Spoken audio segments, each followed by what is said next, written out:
Bonjour Manuel Bompard. Bonjour. Un mot, si vous le permettez, avant de débuter cet entretien. Avant-hier, Jean-Luc Mélenchon a encore mis en cause publiquement la probité de France Info, ce qui est parfaitement son droit. Nous lui renouvelons ce matin une invitation à venir s'exprimer sur notre antenne. La France Insoumise, comme l'ensemble des organisations politiques, comme l'ensemble des candidats à l'élection présidentielle, est la bienvenue sur France Info. La preuve, vous êtes avec nous ce matin et on vous interrogera comme on interroge tous nos invités de manière loyale et indépendante. Nous souhaitions, avec Salia et avec la direction de France Info et avec la rédaction de France Info, le rappeler avant de démarrer cet entretien. La grève, si vous voulez bien, dans l'éducation nationale qui s'annonce particulièrement suivie aujourd'hui. Les 3/4 des enseignants du primaire arrêtent le travail pour protester contre la gestion de l'épidémie à l'école. Est-ce que vous serez dans la rue tout à l'heure pour les soutenir? Oui, bien sûr. Je pense que ce mouvement de grève, il atteste et il démontre une grande colère, une grande exaspération dans le monde enseignant. Vous l'avez dit, c'est l'ensemble des syndicats des professeurs, mais c'est aussi les syndicats de l'encadrement, les syndicats des inspecteurs du travail, les syndicats des assistants d'éducation. C'est un mouvement de grève, même une fédération de parents d'élèves qui appelle aussi à se mobiliser. Et c'est un mouvement de grève qui atteste de cette colère et de ce sentiment de mépris face à la politique gouvernementale et notamment à la politique du ministre de l'Éducation. C'est pas une grève qui résout les problèmes. On ne fait pas une grève contre un virus, dit Jean-Michel Blanquer, le ministre de l'Éducation nationale, qui pense aussi que vous, les oppositions, vous en tirez profit de cette mobilisation. Vous en faites un thème pendant cette présidentielle.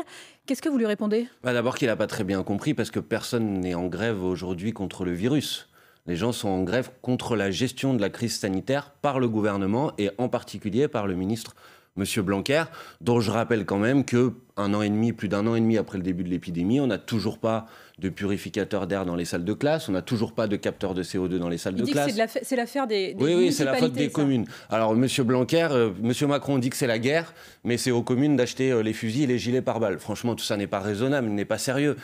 Quand on est face à une épidémie comme celle-ci, il faut mettre tous les moyens sur la table.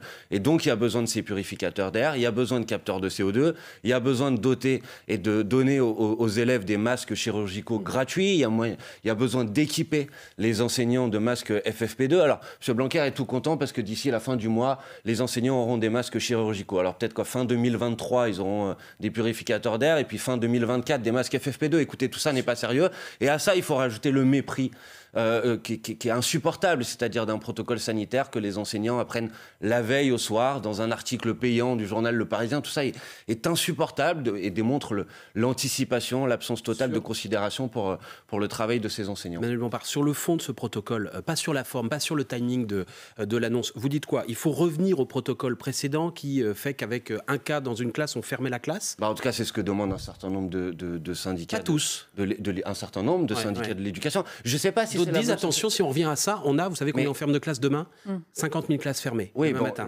Alors, premièrement, qui ici dans ce pays souhaite que les classes soient fermées? Personne. C'est pas votre cas. Tout le monde essaye de faire en sorte qu'il puisse y avoir la continuité pédagogique. On est tous préoccupés par l'avenir de nos enfants. Mais d'abord, ça passe par la sécurisation des enseignements. Et donc, c'est toutes les mesures dont j'ai parlé tout à l'heure, en regrettant qu'elles ne soient pas mises en place aujourd'hui. Ensuite, vous pouvez, si vous voulez, agiter l'ouverture des écoles, sauf que c'est pas une réalité quand il y a un protocole qui est tellement incapable à mettre en place que vous avez des parents qui arrivent le matin à l'école et on leur dit finalement, on va pas pouvoir faire classe aujourd'hui. Mais vous proposez quoi à la place de ce protocole? J'ai dit ce que nous proposions d'abord. Il y aura toujours des enfants malades demain et d'autres cas contacts, même avec des masques différents ou des purificateurs d'air qui ne font que voir ce qu'il y a dans l'air.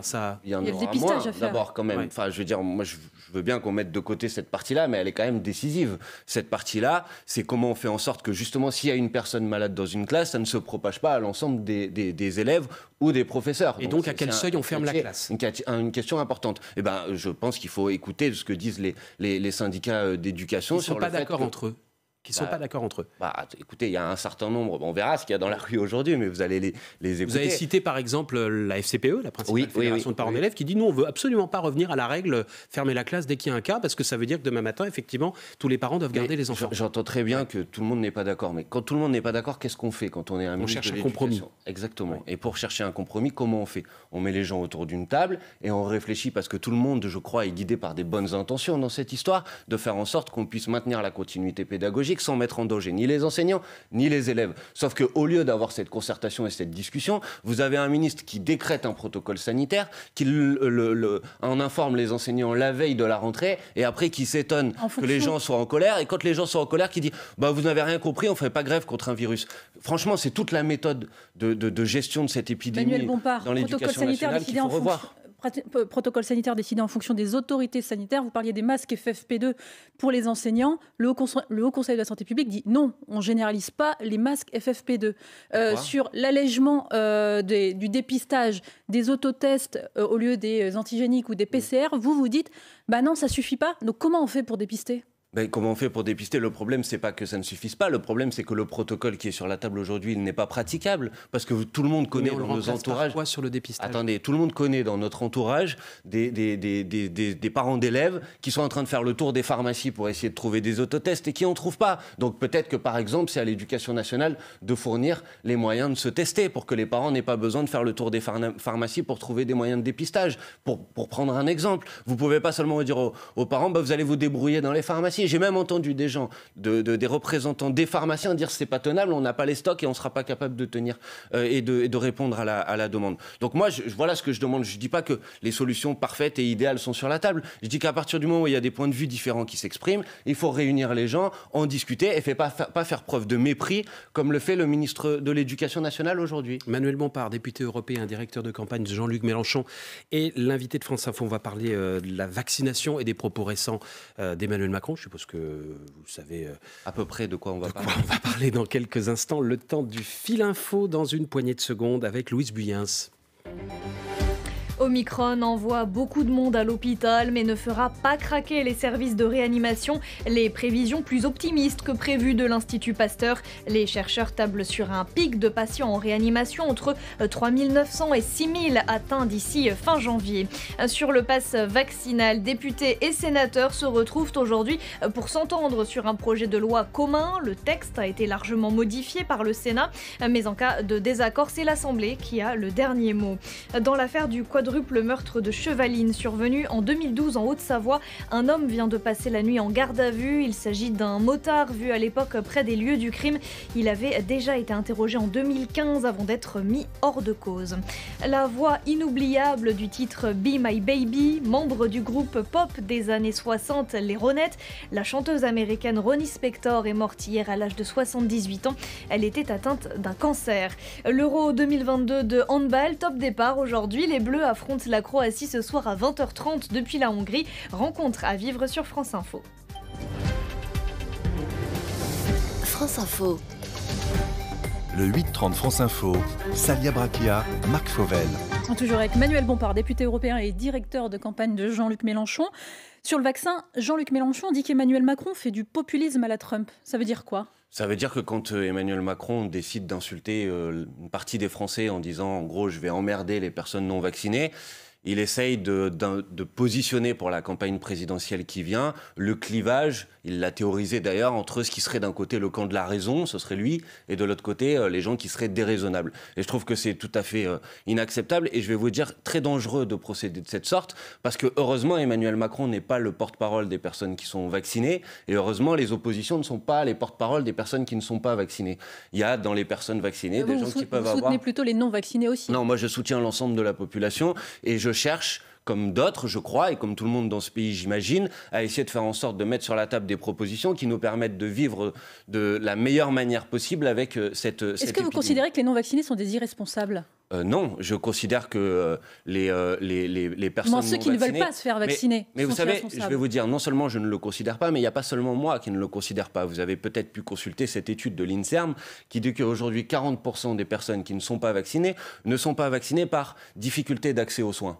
Et quand Emmanuel Macron dit les personnes qui sont non vaccinées, je vais les emmerder, pour reprendre ces termes, en réalité, il les emmerde doublement parce qu'il les emmerde déjà une première fois parce qu'il n'a pas mis sur la table les politiques publiques qui pourraient faire en sorte sorte que ces personnes aient effectivement accès aux soins, parce que c'est des personnes isolées, parce qu'elles vivent dans des déserts médicaux. Donc c'est tout à fait insupportable de parler de cette manière. Je crois qu'on a besoin d'unité, de rassemblement du pays, pas de clivage comme le fait le président de la République, avec des fins qui sont des fins politiciennes. Heureusement, la vaccination ne doit pas être positionnée sur les étiquettes politiques. Et donc Emmanuel Macron n'est pas le porte-parole des personnes vaccinées. Je considère qu'en parlant de cette manière, il a fait une faute lourde. Manuel Bompard, les députés de la France Insoumise ont voté tous contre l'instauration du pass vaccinal la semaine dernière, oui. Lors de l'examen du texte à l'Assemblée. Ils avaient déjà voté contre le pass sanitaire auparavant.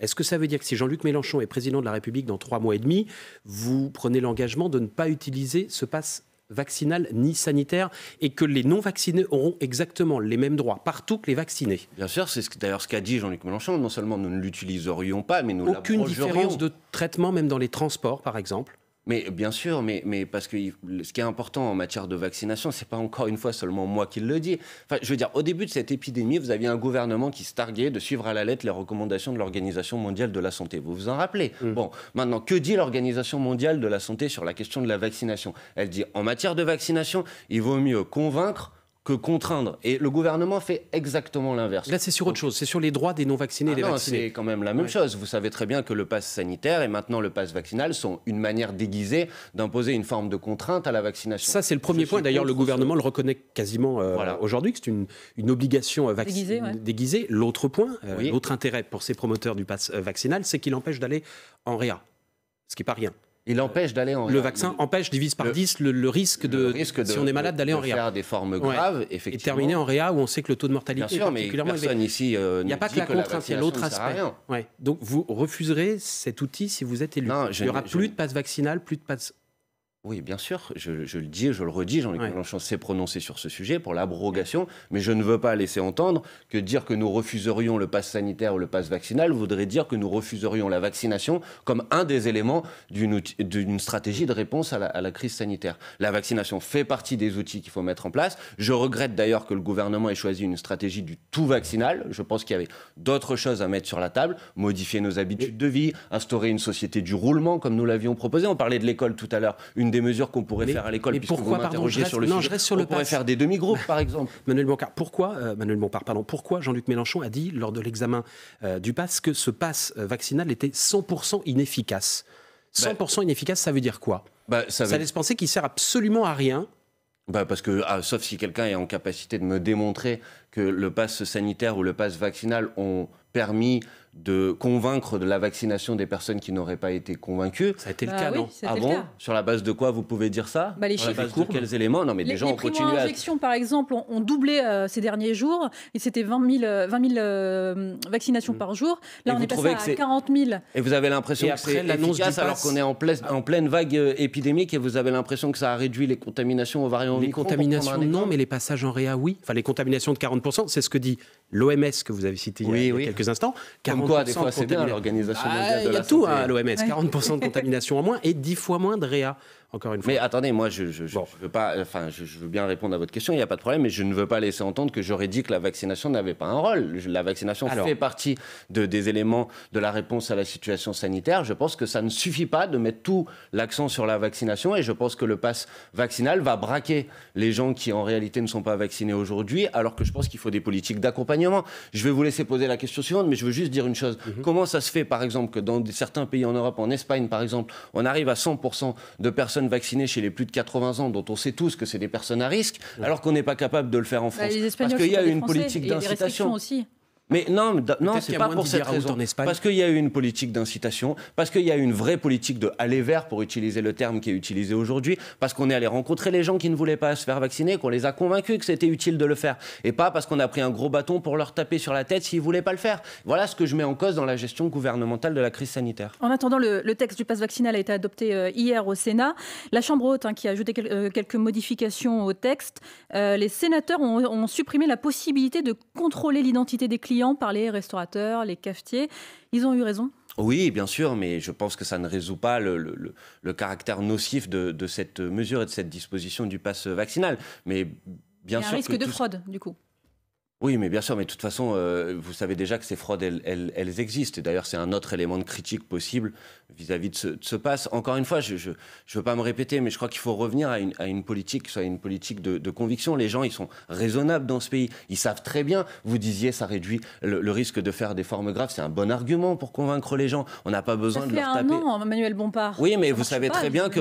Vous savez très bien que... 4,5 millions de personnes qui c'est vrai, mais quand les gens ne sont pas convaincus, vous pouvez avoir deux manières de voir les choses. Vous pouvez décider que vous en prenez aux non-convaincus, c'est ce que fait le gouvernement. Mais vous pouvez aussi décider que vous vous prenez aux non-convaincants. Eh ben, c'est ce que je fais moi. Pourquoi les conditions n'ont pas été réunies pour créer les conditions de l'adhésion vaccinale? Parce qu'il n'y a pas eu suffisamment de transparence. Écoutez, je suis parlementaire européen, on n'a même pas pu avoir accès aux contrats qui ont été passés entre la Commission européenne et les labos pharmaceutiques. Vous ne croyez pas que ça crée ensuite de la défiance? Donc si vous voulez créer les conditions de l'adhésion vaccinale, il faut de la transparence. Il faut lever les brevets pour faire en sorte que les gens n'imaginent pas que la vaccination soit seulement un moyen de se mettre de l'argent dans les poches. Voilà comment on fait pour créer les conditions de l'adhésion vaccinale. C'est tout ce que refuse de faire le gouvernement. Ce discours que vous tenez ce matin au micro de France Info, Manuel Bompard, il a été tenu il y a quelques jours par Jean-Luc Mélenchon à l'Assemblée nationale, qui a reproché au gouvernement pêle-mêle son imprévoyance, son incapacité à gérer cette crise sanitaire, ce qui lui a attiré en retour cette réponse d'Olivier Véran, que je vous propose, si vous ne l'avez pas encore fait, d'écouter avec nous. Monsieur le député Mélenchon, vous avez comparé le vaccin ARN messager, je cite, à des surgelés vendus dans des supermarchés. Voilà qui est très bon pour la confiance des Français. Vous avez parlé de ce machin Pfizer que jamais vous ne recevriez. Je crois que vous avez reçu votre 3e dose de Pfizer, monsieur le député. Vous avez remis en question la qualité des études cliniques qui ont été validées dans le monde entier. Vous avez affirmé au début de la crise, monsieur le président Mélenchon, que si vous étiez malade, sans hésiter, vous prendriez de la chloroquine. Le feriez-vous aujourd'hui? Et lorsque vous êtes allé en Guadeloupe, en pleine vague épidémique, c'était pour soutenir les soignants qui refusaient de se faire vacciner. L'erreur est humaine, persévérer est diabolique. Vous ne vous êtes jamais trompé pendant cette crise? Mais tout le monde a pu sans doute évoluer dans la gestion de la crise sanitaire. Mais la différence entre Jean-Luc Mélenchon et M. Véran, c'est que M. Véran est aux responsabilités. Et ce n'est pas Jean-Luc Mélenchon qui a dit au début, par exemple, que les masques ne servaient à rien avant de les rendre obligatoires. Ce que disait, pardon de vous ramener toujours à ça, l'OMS à ce moment-là. L'OMS aussi s'est planté. Ouais. Mais l'OMS aussi peut faire des erreurs. Et Jean-Luc Mélenchon aussi est faillible? Mais tout le monde est faillible. Vous savez, vous connaissez des gens qui ne sont pas faillibles, vous? Moi, j'en connais pas. Mais la différence entre M. Véran et M. Mélenchon, encore une fois, c'est que M. Véran est aux responsabilités. Et je crois qu'il ferait bien de reconnaître une part de ses responsabilités. Ça créerait de l'indulgence, vous savez, dans la population. Mais non, pour M. Véran, il a tout bien fait, il est parfait. Et son mépris et l'arrogance de sa réponse en attestent à nouveau. Manuel Bompard, député européen, directeur de campagne Jean-Luc Mélenchon est l'invité de France Info. Il est 8h50. Louise Buyens pour le fil info. Sur France Info, le numéro 1 du syndicat CFDT, Laurent Berger, ne réclame pas la fermeture des écoles, mais il demande des protocoles sanitaires applicables en cette journée de grève nationale dans l'éducation. Ce n'est pas une grève anti-Blanquer, mais le ministre de l'Éducation a très mal géré le dossier, estime encore Laurent Berger. Anne Hidalgo ira jusqu'au bout, même si la primaire populaire désigne Christiane Taubira. Précision apportée par la candidate socialiste à la présidentielle sur France Inter. Après avoir dévoilé son programme, elle propose notamment de verser 5 000 € à tous les jeunes de 18 ans, une hausse de 15% du SMIC, augmentation également du salaire des enseignants.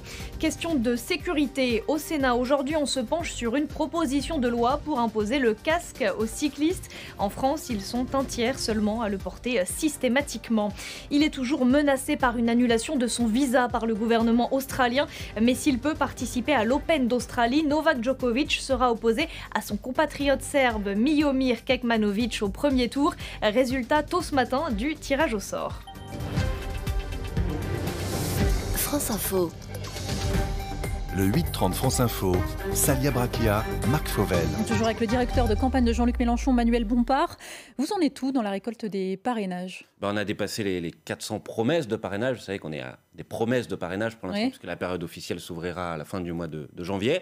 On avance donc, mais on n'est encore pas aux 500 qui sont nécessaires pour que Jean-Luc Mélenchon puisse présenter sa candidature.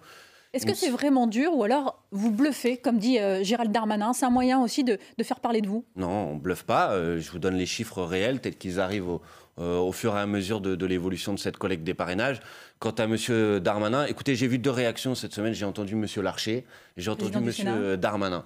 J'ai vu 2 hommes de droite qui a dit qu'il serait anormal que vous n'ayez pas vos parrainages. J'ai vu 2 hommes de droite. J'en ai vu un qui était un démocrate, qui comprenait que dans une démocratie, pour qu'elle puisse vivre, il faut que les courants d'opinion qui sont représentatifs de quelque chose dans ce pays puissent être présents à l'élection présidentielle. J'en ai vu un qui était dogmatique et sectaire. Et je trouve ça insupportable. Le problème, c'est que c'est celui qui est dogmatique et sectaire qui est ministre de l'Intérieur. En même temps, le ministre de l'Intérieur, Gérald Darmanin, rappelle qu'il y a 40 000 élus qui peuvent donner leur parrainage. Et comme Anne Hidalgo, ils disent que si vous n'y arrivez pas, c'est que vous le méritez pas. C'est ce qu'ils disent, effectivement. Mais vous savez, enfin, tous les gens qui ont fait ce travail de recherche de parrainage n'arrivez pas à convaincre. savent que ces 40 000 élus, ils sont soumis à un certain nombre d'injonctions, de pressions, que parfois, ils sont à la tête de conseils municipaux qui sont divers, qui sont pluriels.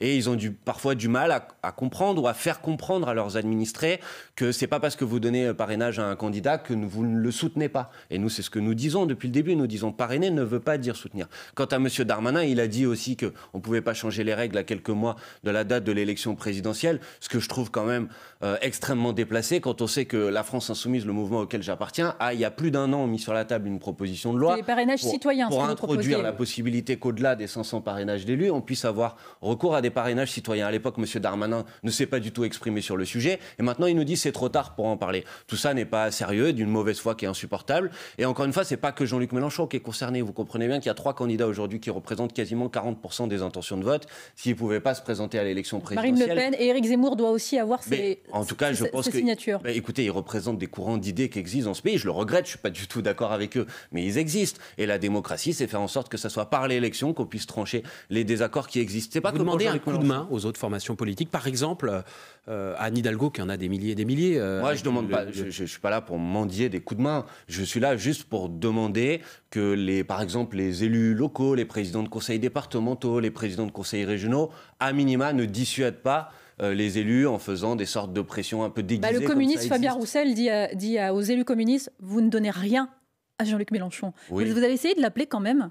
Écoutez, Fabien Roussel, il a aussi dit, et je le regrette, que nous étions des adversaires. Nous ne sommes pas des adversaires du Parti communiste, nous sommes sans doute concurrents dans cette élection. Quant à ce qu'a dit Fabien Roussel, je peux vous dire qu'il y a déjà des élus communistes qui parrainent la candidature de Jean-Luc Mélenchon. Donc je ne suis pas certain qu'il avait raison de dire ça. Christiane Taubira va se lancer officiellement dans la bataille, pour ceux qui en douteraient encore, ces derniers jours dans la bataille pour l'Élysée. Elle va faire probablement ce week-end dans le 20h d'une grande chaîne. Vous lui dites quoi ? Bienvenue ou parlons-nous ? Non, je respecte sa démarche. Comme tout le monde, elle a le droit de présenter sa candidature à l'élection présidentielle. Par ailleurs, si ça permet de prendre quelques plumes à Emmanuel Macron et de baisser le seuil d'accès au second tour, ça me semble... Vous pensez qu'elle va prendre des voix, Emmanuel Macron, on verra, Christiane Taubira ? Écoutez, moi je vois comme vous... attendez, ça fait 4 ans que vous nous expliquez qu'Emmanuel Macron est un président de droite. Ouais. Écoutez, je lis les et vous nous dites Christiane Taubira va lui prendre des voix. Christiane Taubira est de droite aussi, il y a un truc qui m'a échappé. Non, c'est pas ce que je suis en train de dire, mais d'habitude vous lisez les sondages comme moi, et j'ai pu observer que dans les différents sondages, manifestement, c'est notamment à Emmanuel Macron qu'elle pouvait prendre quelques voix. C'est pour ça que je vous dis ça. Elle a lu les mêmes. Maintenant, si, je me trompe peut-être. Vous les vérifierez. Maintenant, pour le reste, écoutez, moi je respecte sa démarche. Je trouve ça juste un peu curieux qu'une démarche qui visait à faire en sorte de réduire la dispersion des candidatures à gauche aboutisse à la fin par ajouter une candidature. Je trouve que là, il y a quelque chose d'un peu paradoxal. Maintenant, chacun est libre de se présenter à l'élection présidentielle et de défendre ses idées. Il y a une primaire populaire qui va être organisée à la fin du mois de janvier. Jean-Luc Mélenchon ne veut pas y participer, mais les organisateurs ont prévenu qu'on n'a pas le choix.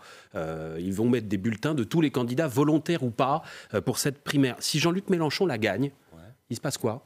Si Jean-Luc Mélenchon gagne cette primaire, les personnes qui auront voté pour lui, qui l'auront soutenu, qui auront fait en sorte qu'il l'emporte dans cette primaire, seront les bienvenus dans notre campagne. Vous en tirez les bénéfices donc. Et s'il perd, il se passe quoi ? Et s'il perd, ça sera une autre personne qui aura été désignée et qui aura le soutien de cette organisation. Mais en ce qui nous concerne... Et dans votre campagne, pour votre campagne ? Mais il ne se passe rien pour notre campagne. Écoutez, nous sommes en campagne. Ça fait depuis 1 an que Jean-Luc Mélenchon est en campagne. On a un programme, on a une candidature. On essaye de convaincre sur nos propositions.